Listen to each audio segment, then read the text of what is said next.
시면 우리 다 같이 하나님의 말씀 보시겠습니다. 하나님 말씀은 사도행전 10장 9절에서부터 23절까지의 말씀입니다.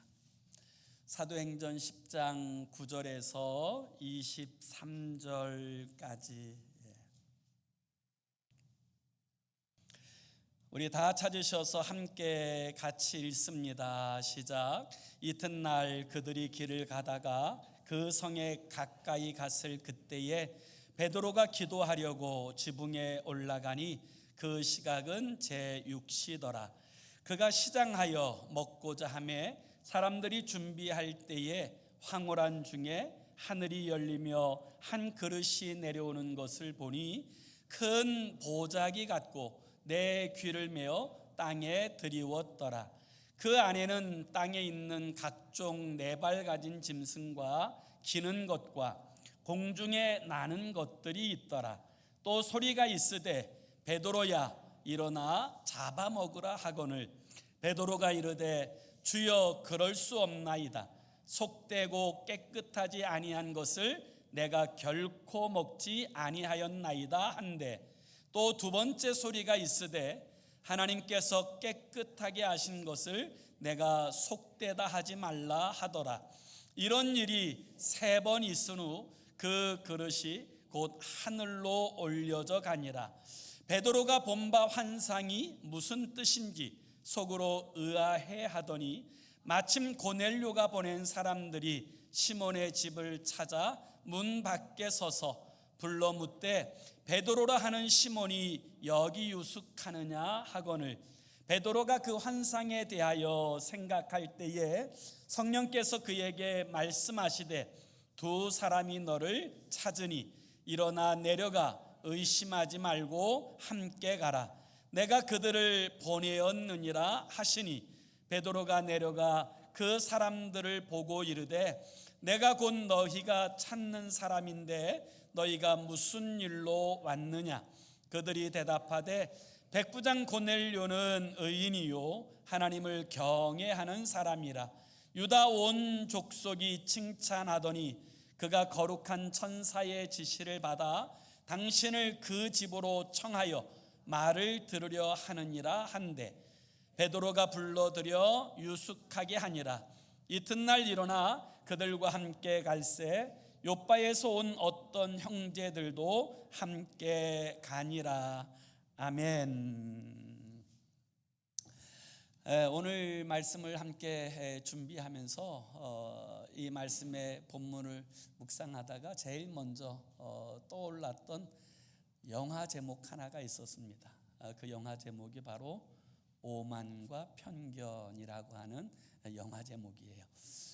18세기 영국 교회 목사였던 이제 조지라고 하는 그 목사님의 딸이 제인이라고 하는 이제 자매인데 이 자매가 쓴 책이 바로 오만과 편견이라고 하는 책이에요. 지난 BBC 방송에서 영국 사람들을 대상으로 해서 지난 1000년 동안 가장 위대한 문학가가 누구냐라고 하는 질문에 대해서 제1위가 셰익스피어였고요. 2위가 바로 이 오만과 편견을 쓴 제인 오스틴이라고 대답하였다고 합니다. 그만큼 이제 그 여인이 주는 영향력이 대단했다라고 볼 수가 있지요. 이 오만과 편견이라고 하는 영화를 저도 2번 정도 보았는데요. 이 오만과 편견이라고 하는 이 영화는 오만과 편견에 사로잡힌 두 남녀가 이 오만과 편견을 버리고 진짜 사랑에 이르게 되어지는 이야기, 이것이 바로 그 영화의 줄거리 내용이라고 이야기할 수 있습니다. 우리가 세상을 살아가게 될 때 이건 별로 죄가 아닌 것 같다라고 생각하지만 실상은 큰 죄가 되는 것이 있다면 저는 그것이 편견이라고 생각합니다.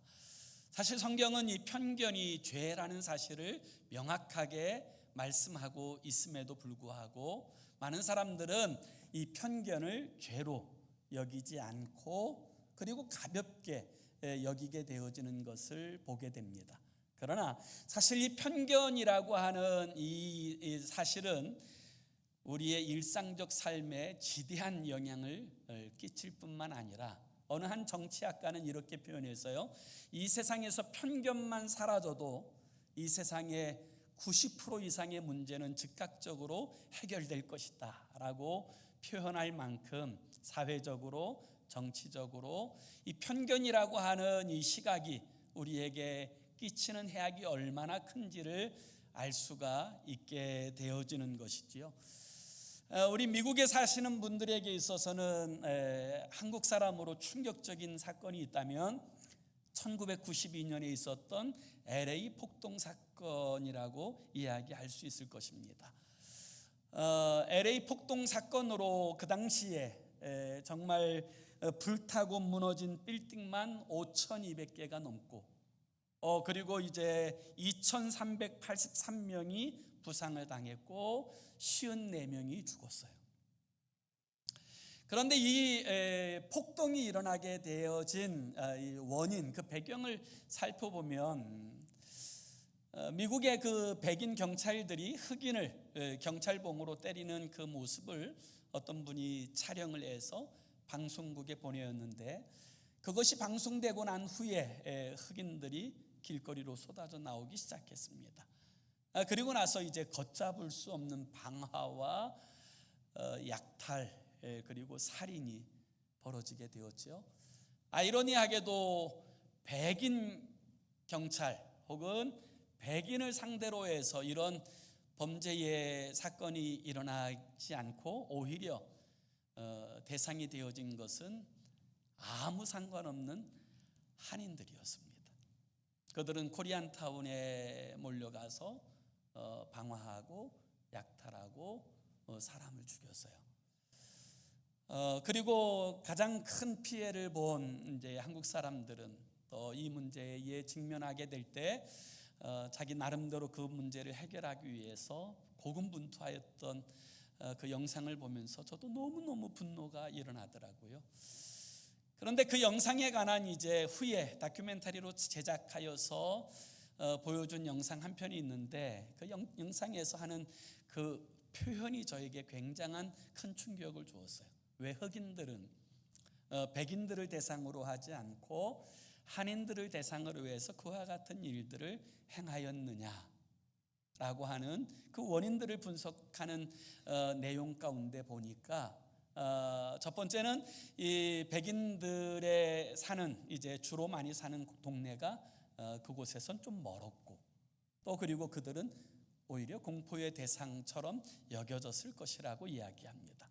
그래서 만만하게 여겨지는 이 한인들 그리고 한인들에 대한 감정들이 좋지 않았기 때문에 그런 일들이 벌어졌다라고 이야기하면서 앵커가 하는 이야기가 뭐냐면 편견 때문이었다라고 그렇게 표현합니다. 편견. 한국 사람들에 대한 편견이 그런 엄청난 끔찍한 사건을 일으켰다라고 하는 이야기고요. 저는 그 다큐멘터리에 관한 영상을 보고 또 이렇게도 생각해 보았습니다. 혹시 우리는 우리 한인들은 흑인들에 대한 편견은 없었나? 라고 하는 이 부분에 대해서 생각해 보게 되었습니다. 편견이라는 것이 무엇입니까?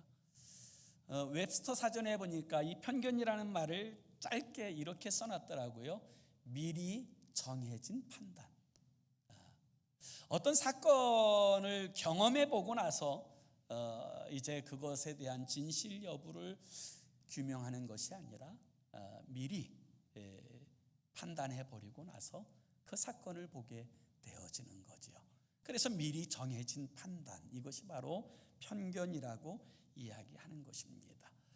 오늘 우리가 읽은 이 본문의 말씀의 내용은 복음의 전환점이 되는 획기적인 사건이라고 저는 이야기할 수 있습니다. 이 베드로와 고넬료가 만나는 이 장면이 기록된 사도행전 10장의 이야기는 복음이 유대인들에게 갇혀 있다가 드디어 이 복음이 이방인들을 통하여 그리고 전 세계를 향하여 나아가게 되는 복음의 전환점이 되어진 사건이 사도행전 10장의 이야기라고 말씀할 수 있습니다. 예수님은 십자가와 부활 후에 제자들에게 이렇게 부탁하셨습니다. 사도행전 1장 8절에 성령이 너희에게 임하시면 너희가 권능을 받고 예루살렘과 온 유대와 사마리아와 땅끝까지 이르러 내 증인이 되리라 하시니라, 그렇게 말씀하셨어요. 이 말씀을 붙들고 그 주님의 약속을 사모하는 하나님의 백성들이 마가 요한의 다락방에서 정말 하나님의 은혜를 구하며 기도하다가 오순절날 성령의 충만함을 받습니다. 그리고 이 성령으로 충만한 그들이 이제 예루살렘 길거리로 나가서 복음을 전하기 시작했고, 이 일들을 통하여서 하루에 3,000명이 돌아오고 5,000명이 돌아오고 심지어 제사장과 허다한 무리가 주께로 돌아오는 놀라운 역사가 일어나게 되어집니다. 이런 놀라운 일들 가운데 그들이 만족하여 살아가고 있었을 그때 복음은 더 이상 정체되고 움직이지 않게 되어지자 이 예루살렘 교회에 엄청난 핍박이 몰려오게 됩니다. 그곳에서 견딜 수 없을 만큼 너무너무 큰 비바람이 불게 되어지자 이제 성도들은 하는 수 없이 온 유대 땅으로 흩어진 디아스포라가 되어집니다. 온 유대 땅에 흩어져서 그들이 한 일은 복음을 전하는 거였어요. 그래서 주의 말씀처럼 예루살렘과 온 유대 가운데 주의 복음이 선포되었습니다. 심지어 빌립 집사님은 사마리아 땅에 들어가서 복음을 증거했는데 이 사마리아가 복음화되어지는 놀라운 결실을 맺게 되어졌습니다. 그런데 거기에 또 이제 정체되기 시작합니다. 사마리아는 적어도 유대인의 피가 흐르는, 반쯤 흐르는 사람들 아닙니까? 거기까지는 복음이 증거되었는데 그 다음엔 복음이 증거되지 않는 거예요. 흩어진 사람들은 이제 유대인들에게만 복음을 전했고, 심지어 다메섹이나 해외로 나아간 디아스포라 그리스도인들도 복음을 전할 때 절대로 이방인들에게 복음을 전하지 않고 유대인들에게만 이 복음을 증거하고 선포하였어요. 그래서 복음은 계속 정체되고 지체되었던 것입니다. 하나님께서 이 정체되어진 이 복음의 물꼬를 트는 사건, 이것이 바로 사도행전 10장의 이야기예요. 자, 왜 이 복음은 정체되었습니까? 유대인들이 가지고 있었던 오만과 편견 때문이에요. 하나님은 유대인의 하나님이시다. 하나님은 이방인들을 싫어하신다. 이방인들은 지옥의 땔감으로 준비된 자들이다 라고 하는 오래된 유대인들의 오만과 편견, 그것이 이제 이 복음이 전 세계로 흘러가는 것을 가로막고 있었던 거지요. 그러나 사랑하는 여러분, 하나님은 유대인의 하나님이 아니라 우리 모두의 이방인의 하나님도 되시는 줄로 믿습니다. 그래서 로마서 3장 29절에 보면 사도 바울은 이 사실을 분명하게 이렇게 선언합니다. 하나님은 다만 유대인의 하나님이시냐? 또한 이방인의 하나님은 아니시냐? 진실로 이방인의 하나님도 되시느니라. 그렇습니다. 이 유대주의의 오만과 편견 때문에 마땅히 전 세계를 향해 흘러가야 될 이 복음이 정체되고, 그리고 선포되지 못하는 그런 결실이 있게 되어졌던 것입니다. 그때 하나님은 베드로를 통하여 이 물꼬를 트시려고 하십니다.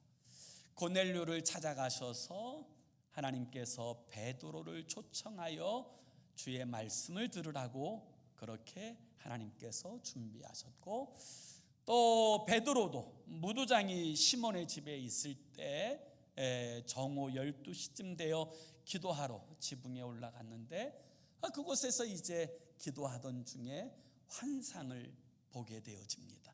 하늘에서 큰 이 보자기 같이 생긴, 또 냄비라고 할 수 있는 큰 이제 보자기가 내려오더니 그 안에는 땅의 각종 짐승과 심지어 땅에서 기는 것, 그리고 하늘에서 나는 온갖 것들이 다 담겨져 있는 거예요. 그리고 나서 그때 하나님의 음성이 들려와요. 베드로야, 일어나 잡아먹으라. 그 음성이 들려오게 될 때 베드로는 본능적으로 이렇게 이야기합니다. 주여, 내가 여지껏 이렇게 부정하고 정결하지 않은 음식을 먹어본 적이 없습니다. 그때 다시 하나님께서 말씀하세요. 내가 정결하다고 하는 것을 왜 내가 부정하다고 하느냐. 그리고 이 환상이 한 번만이 아니라 3번 겹쳐서 동일한 환상을 경험하게 되는 신비한 체험을 하게 되어져요. 그리고 이제 그 그릇이 하늘로 올려져 갑니다. 우리는 이 말씀을 통하여서 이 오만함에 사로잡혀 있는 이 베드로, 그리고 이 유대주의를 깨트리시는 하나님의 역사하심을 볼 수 있는데요. 여러분, 무엇이 오만함입니까? 오늘 저는 이 말씀을 통해서 우리가 예수 믿는다고 하는 우리에게도 이 오만함은 없는지를 돌아볼 필요가 있다고 믿습니다. 무엇이 어리석은 오만입니까? 첫 번째로 율법을 잘 지키고 있다고 여기며 사는 것, 이게 오만이에요. 우리 한번 다 같이 14절의 말씀을 같이 한번 읽습니다. 14절 시작. 베드로가 이르되 주여, 그럴 수 없나이다. 속되고 깨끗하지 아니한 것을 내가 결코 먹지 아니하였나이다 한데, 베드로는 지금 레위기서에 기록된 부정한 음식을 먹은 일이 없다, 이렇게 자신 있게 말하고 있는 거예요. 그러니까 자신은 지금까지 어쨌든 율법을 지켜오는 율법의 사수자로 살았다라는 사실을 이야기하고 있는 거예요. 그런데 오늘 말씀을 한번 조금만 더 깊이 살펴보세요. 베드로는 율법을 어기지 않고 온전함 가운데 살고 있습니까? 그렇지 않습니다. 무엇보다도 첫 번째로 베드로는 하나님의 말씀에 불순종하고 있어요. 잡아먹으라 하신 하나님의 말씀을 듣고 그것이 분명한 하나님의 말씀인 줄 알아 주여라고 고백하면서도 이 말씀에 불순종합니다. 율법을 깨트리는 것은 불순종입니다. 하나님의 뜻인 줄 알면서도, 하나님의 말씀인 줄 알면서도 불순종하는 것, 그것이 율법을 깨트리는 것입니다.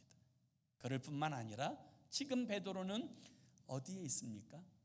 욥바라고 하는 지역에 무두장이 시몬의 집에 있어요. 사도행전 9장 43절을 한번 다 같이 볼까요?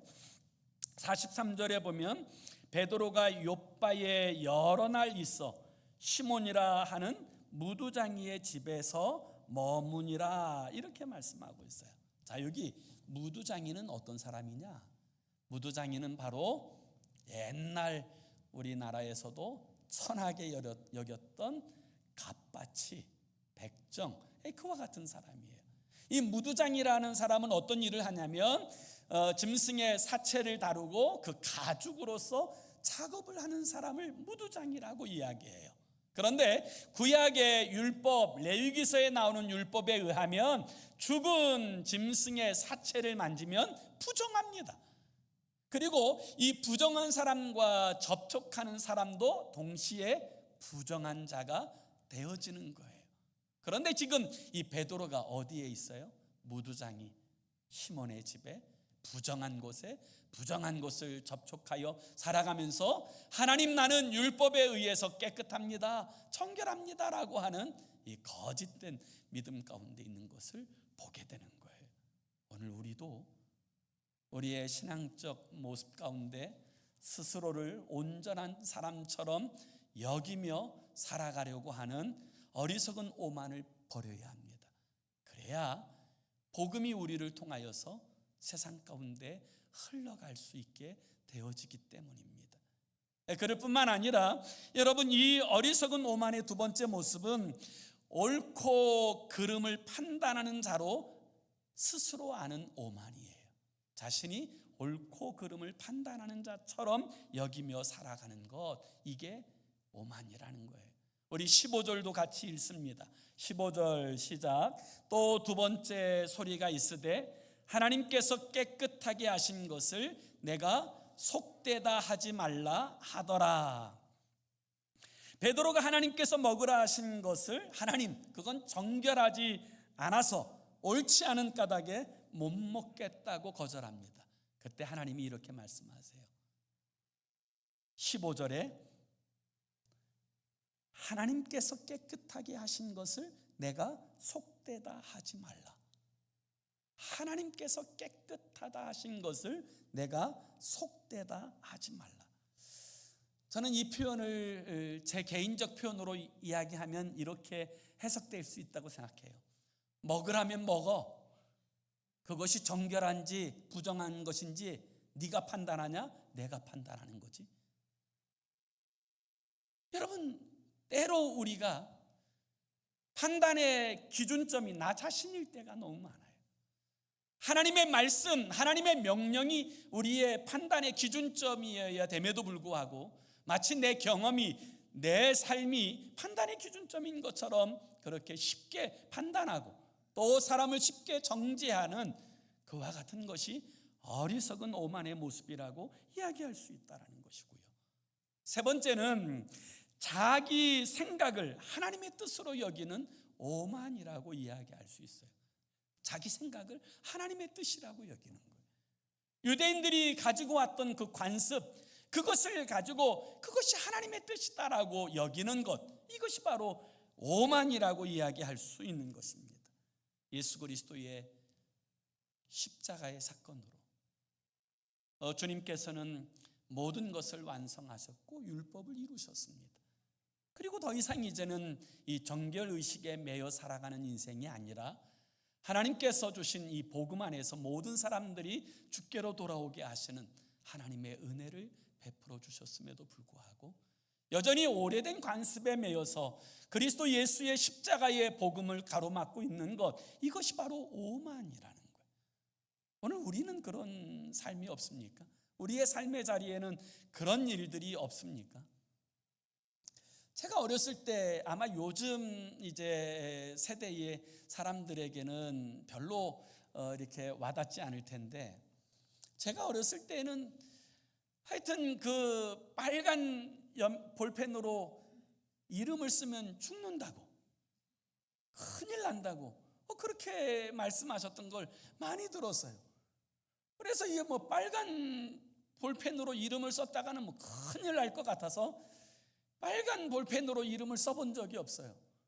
그래서 이제 그렇게 살다가 한참 살다가 보니까 왜 빨간 볼펜으로 빨간 글씨로 이름을 쓰지 말라고 하는가에 대한 궁금증이 문득 생기더라고요. 그래가지고 요즘에 참 많이 발달된 AI에게 물어봤어요. 왜 빨간 볼펜으로 이름을 쓰면 죽냐? 이렇게 물어봤더니 AI가 이렇게 대답해 주더라고요. 그것은 하나의 속설 때문이래요. 중국에 진시황이라고 하는 왕이 있었는데 이 진시황이 빨간 것을 너무 좋아했대요. 그래서 이제 이름을 쓸 때도 빨간 글씨로, 그리고 왕이 무엇을 명령을 내릴 때도 빨간 이제 글씨로 써서 명령을 하달했는데 이 진시황이 자기의 이름 외에 다른 이름을 빨간 글씨로 쓰면 그건 황명에 도전하는 것인 줄 알고 즉시 척결했답니다. 그때부터 이제 빨간 글씨로 이름을 쓰게 되어지면 죽는 거예요. 안 되는 거예요. 큰일 나는 거예요. 그런 이제 풍습이 우리에게도 내려오고, 또 중국도 지금까지도 사형수의 이름만 빨간 글씨로 쓰는 그런 풍습이 내려온다, 그런 이야기를 들려주는 거예요.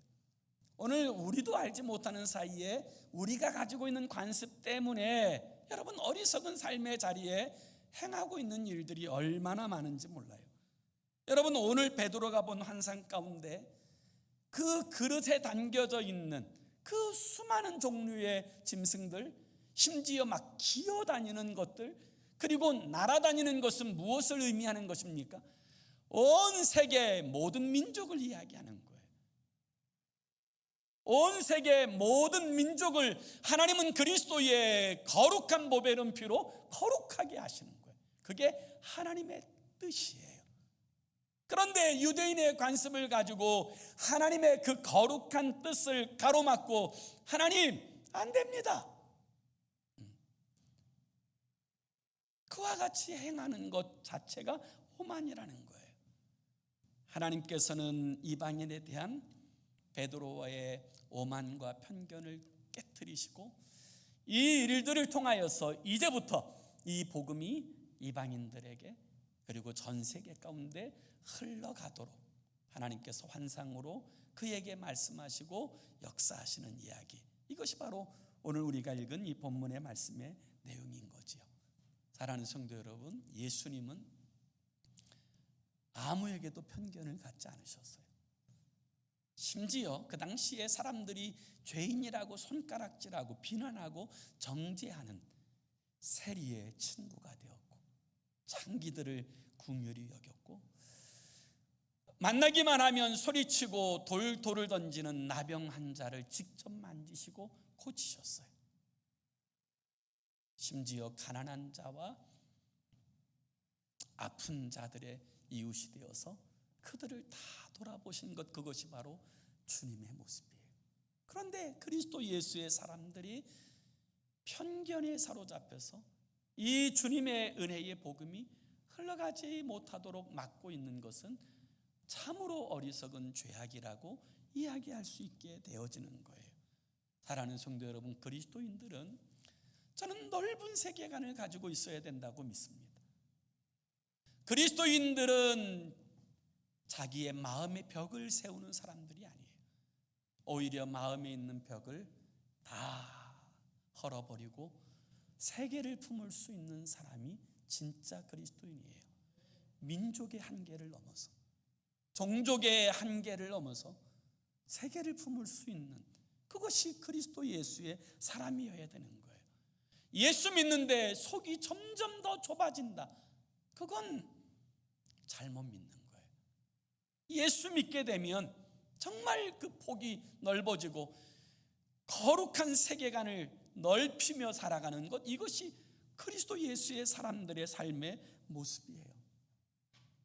오늘 이 시대를 정보 홍수의 시대라고 혹자들은 이야기합니다.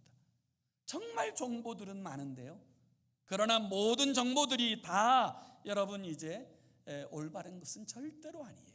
조작된 정보가 저는 훨씬 더 많다고 그렇게 생각합니다. 그리고 이 조작된 정보는 우리를 왜곡되게 만들고 또 우리를 잘못된 시각에 고정시켜요.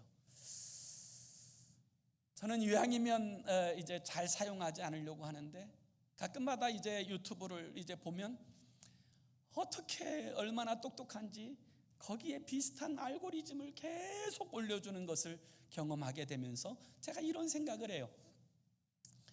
어쩌면 이 유튜브나 이런 정보들은 우리를 더 왜곡되고 편향되도록 이끌어가는 것은 아닌가. 좋아하는 것에만 몰두하고 다른 것에 대해서는 오히려 눈 열지 못하도록 우리를 그렇게 가두고 우리를 더 이제 자신의 마음의 성벽을 쌓도록 하고 있지는 않는가에 대해서 생각해 보았어요. 사랑하는 성도 여러분, 우리를 향하신 하나님의 계획하심은 우리를 통하여 복음이 우리의 사랑하는 가족과 이웃들 가운데 흘러가도록 하는 것, 그것이 하나님의 계획인 줄로 믿습니다. 그런데 우리의 마음에 벽이 생기고 우리에게 편견이 생기고 우리가 정말 잘못된 생각 가운데서 행하게 되어진다면 이 복음이 어떻게 세상 가운데로 흘러가겠습니까? 지역에 대한 편견을 가지고, 인종에 대한 편견을 가지고, 사람들에 대한 편견을 가지고, 정치에 대한 편견을 가지고 살아가게 되어지면 그를 통하여서 이 복음은 왜곡되어질 수밖에 없고 모든 세계에 흘러가는 일에 장애를 경험할 수밖에 없어요. 그래서 저는 그리스도 예수의 사람들에게 민족은 있지만 그리스도 예수의 사람들은 민족을 초월하는 하나님의 사람으로 살아야 된다고 믿습니다.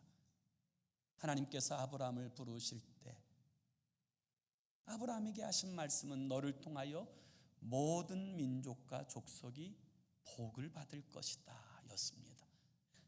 그리고 하나님께서 우리를 아브라함의 영적 후손으로 부르실 때에도 우리를 통하여서 그 선한 뜻을 이루시기를 원하시는 줄로 믿습니다. 우리를 통하여 이 복음이 세상 끝까지 흘러가도록 그렇게 쓰임바 되어지는 저와 여러분의 삶이 되어지기를 예수의 이름으로 축원합니다. 기도합시다. 우리 함께 같이 기도하기 원하는데요, 이 편견을 가지고 있던 베드로가 기도할 때 비로소 이 오만과 편견이 깨지고 하나님의 말씀을 경청할 때 그는 깨트릴 수 있었어. 그리고 하나님의 말씀 앞에 순종할 때 그는 이제 오만과 편견을 넘어서서 복음이 세상 가운데 흘러가게 하는 축복의 통로로서 쓰임바 되어질 수 있었습니다. 오늘 이렇게 기도했으면 좋겠어요. 주님, 내 안에 있는 오만과 편견을 깨트려 주시고 아브람과 같은 복의 통로로서 쓰임받게 해달라고 이렇게 기도했으면 좋겠어요. 하나님, 우리에게 복음의 넓은 시야를 주십시오. 진짜 복음을 가지면 갇혀있지 않습니다. 진짜 복음을 갖게 되면 이 복음의 스케일이 엄청나기 때문에 내 벽 안에 갇힐 수 없어요. 하나님 아버지, 우리에게 복음의 넓은 시야를 가지고 그리스도 예수의 복음을 증거하며 하나님의 나라를 세워가는 우리가 되게 해달라고 우리 함께 합심으로 기도하겠습니다. 좋으신 하나님 아버지, 내 안에 있는 오만과 편견을 깨트려 주시고 아브람과 같은 복의 통로로 쓰임받게 하여 주옵소서. 우리에게 주신 예수 그리스도의 복음을 우리의 가족들과 친척들, 이웃들에게 흘려보내게 하여 주시고 그것이 어떤 사람이든, 내 마음에 드는 사람이든 내 마음에 들지 않는 사람이든 나를 비난하는 사람이든 그렇지 않은 사람이든 한계를 두지 않고 가리지 않고 그리스도 예수의 복음이 흘러가도록 하는 하나님의 사람이 되게 하여 주시옵소서. 우리에게 복음의 넓은 시야를 갖게 하시고 하나님의 주권을 인정하는 믿음 가운데 담대히 나아가 하나님의 나라를 세워가는 축복의 통로로서 우리의 삶이 쓰임받게 하여 주시옵소서. 우리를 다스려 주시옵소서. 사랑하는 주님, 오만과 편견에 똘똘 뭉쳐있던 베드로는 기도할 때 하나님의 뜻을 알 수 있게 되었습니다. 또 하나님의 말씀을 경청할 때 드디어 오만과 편견을 벗어버릴 수가 있었고, 또 하나님의 말씀 앞에 순종의 걸음을 옮길 때 그는 이 오만과 편견을 넘어서는 하나님의 그 복음의 역사의 주인공이 되어줄 수 있었습니다. 하나님 아버지, 우물 안의 개구리에게는 바다를 설명해 줄 수 없습니다. 하나님, 우리에게 이 복음의 광대함을 아는 지혜를 주시고 아버지 하나님, 우리의 마음을 넓혀 주셔서 아버지 지역과 인종과 또 아버지 사람과 외모와 그리고 아버지 정말 이 정치를 뛰어넘는 복음의 통로로서 우리의 삶이 쓰임받게 하여 주시옵소서. 예수 그리스도의 이름으로 기도하옵나이다. 아멘.